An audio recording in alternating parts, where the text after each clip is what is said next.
Hi అందరికీ, నేను మీ సూర్య. ఈరోజు నేను ఆవకాయతో బొమ్మడాయిల పులుసు ఎలా చేయాలో చేసి చూపించేస్తున్నాను. ముందుగా నేను 1/2 కేజీ బొమ్మడాయిలను తీసుకొని దాంట్లో కొద్దిగా నిమ్మరసం, ఉప్పు, పసుపు వేసి శుభ్రంగా కడుక్కొని పక్కన పెట్టుకోవాలి.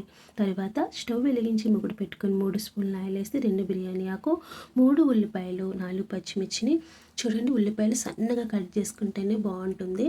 ఇలా వేసుకున్న తర్వాత 1 స్పూన్ పసుపు, రుచి సరిపడా సాల్ట్ వేసుకుని బాగా కలుపుకొని గోల్డ్ కలర్ వచ్చే వరకు వేయించుకోవాలి.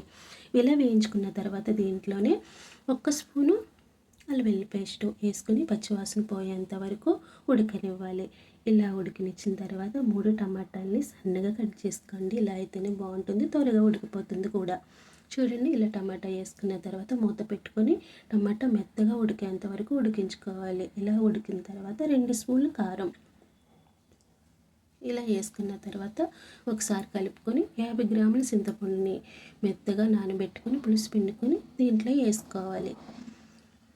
చూడండి, ఇలా వేసుకుని కొద్దిగా వాటర్ కూడా వేసుకొని, మరీ ఎక్కువ పులుసు ఉండవలసిన లేదు, ఎందుకంటే బొమ్మలేలు త్వరగానే ఉడికిపోతాయి. తర్వాత ఆవకాయ నూనెని ఇలా వేసుకుని కొద్దిగా గ్రేవీ కూడా వేసుకోండి.